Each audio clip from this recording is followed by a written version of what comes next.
News art of teaching या चॅनलवरती आपल्या सर्वांचं स्वागत आहे. विद्यार्थी मित्रांनो, पवित्र पोर्टलच्या माध्यमानं जागा वाढण्याच्या संदर्भात दोन महत्वाचे अपडेट जे आहेत ते अपडेट आपल्या समोर सांगण्याकरिता हा व्हिडिओ बनवतो आहे.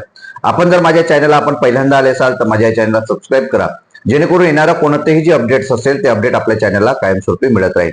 मग ते अपडेट पवित्र पोर्टल संदर्भात असो, जागेच्या संदर्भात असो, किंवा टीआरटी असेल किंवा कोणत्याही शैक्षणिक घडामोडीच्या संदर्भात, प्रवेशासंदर्भात असेल, ते आपण आपल्या चॅनलला कायमस्वरूपी देत असतो. त्यामुळे अजून सबस्क्राईब केलं नसेल तर सबस्क्राईब करा. व्हिडिओ संपूर्ण बघा, स्किप करू नका. विद्यार्थी मित्रांनो, आपण सर्वांनी 1,80,000 जे विद्यार्थी आहेत त्यांनी पवित्र पोर्टलला नोंदणी केलेली आहे, रजिस्ट्रेशन केलेलं आहे. आपल्या सर्वांना माहिती आहे की आपली चाहूल जी आहे ती लागलेली आहे फक्त जाहिरातीकरिता. काल सुद्धा एक मी व्हिडिओ बनवला आहे. जसं जसं मला अपडेट मिळतंय त्या अपडेटवरून मी व्हिडिओ बनवतो आहे आणि आपल्यासाठी सांगतो आहे. जे महत्वाचं अपडेट आहे, आपण वाट बघत असता की नेमकं अपडेट काय येणार आहे आणि यावरून आपल्याला दिशा मिळत आहे. विद्यार्थी मित्रांनो, एक मार्गदर्शन मिळत आहे. मी एक सांगतो आहे की ज्या जागा आहेत त्या जागा वाढणार आहेत, पण त्यासाठी आपल्याला काम करावं लागणार आहे. जे सध्या काम चालू आहे, आपल्याला वारंवार सांगितलं की सध्या आझाद मैदानावरती आंदोलन चालू आहे, एल्गार आंदोलन 2. त्यामध्ये आपल्याला सहभागी होणं अपेक्षित आहे.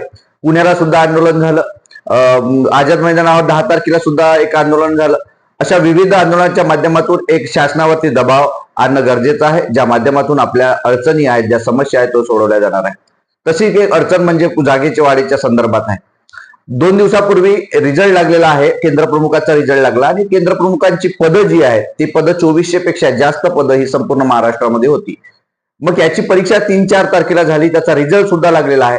मग ही 2400 जी पदं आहेत या ठिकाणी शिक्षक म्हणून रुजू जे काही शिक्षक होते ते काय होणार आहेत, आता केंद्र प्रमुख होणार आहेत. परंतु हे जे 2400 पदं जी आहेत ती 2400 पदं आपल्याला पवित्र पोर्टलमध्ये असेच मिळणार नाही. त्यासाठी आपल्याला निवेदन द्यावं लागेल, त्यासाठी आपल्याला काम करावं लागेल, त्याचा पाठपुरावा करावा लागेल. त्यानंतरच आपल्याला या सर्व गोष्टी मिळणार आहेत. म्हणजे हे जर केंद्र प्रमुखांची पदं जर यांनी लवकर नियुक्ती दिलीत, ही पदं खाली होतील आणि त्यानुसार आपल्याला जे काही शिक्षक होते त्यांच्या जागा मात्र आपल्यासाठी रिक्त होणार आहेत. हे आपल्याला लक्षात घ्यायचं आहे. मग हे आताच्या आताच होणार आहे का, तर नाही. यासाठी आपल्याला अपडेट करावं लागेल, जे काही रोस्टर आहे त्याला अद्ययावत करावं लागेल. त्यासाठी शासनाकडून पाठपुरावा करावा लागेल. वेगवेगळ्या जिल्ह्याच्या ठिकाणी जे काही जागा किती आहेत यानुसार त्या जिल्ह्याच्या स्तरावरती आपल्याला पाठपुरावा करावा लागेल. तरच आपल्याला या जागा ह्या आपल्या पवित्र पोर्टलच्या अंडर येऊ शकतात आणि आपल्यासाठी त्या खाली येऊ शकतात आणि आपल्यासाठी जाहिरात येऊ शकतात.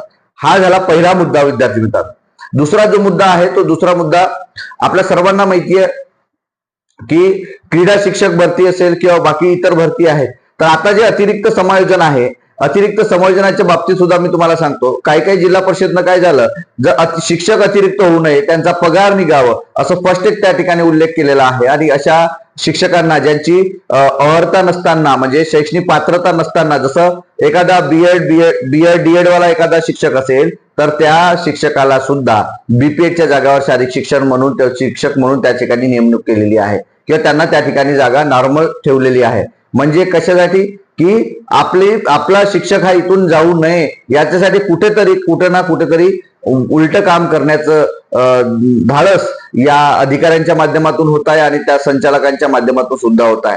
यामुळे नुकसान काय होतं, ज्या बीपीएडच्या विद्यार्थ्यांना या जागा मिळायला पाहिजे, जिथं खाली जागा दिसायला पाहिजे तिथं मात्र खाली जागा दिसत नाही.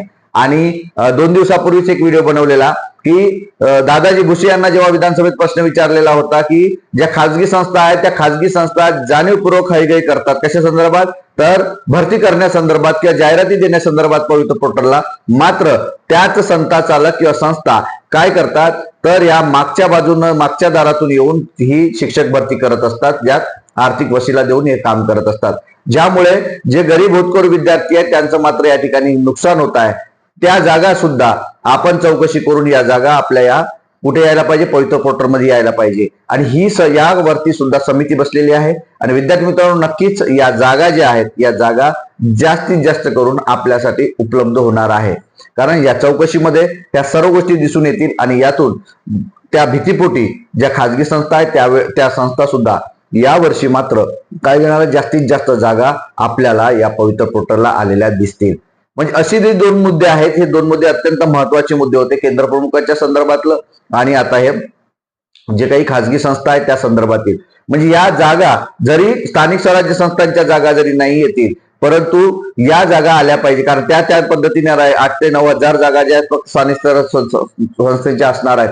परंतु बाकी इतर ज्या जागा आहेत खाजगीच्या वगैरे, त्या सुद्धा तेवढ्याच जागा, त्यापेक्षा जास्त जागा येणं अपेक्षित आहे. त्यामुळे त्याच्यावर सुद्धा सर्वांनी काम करणं गरजेचं आहे, सर्वांना सपोर्ट करणं गरजेचं आहे.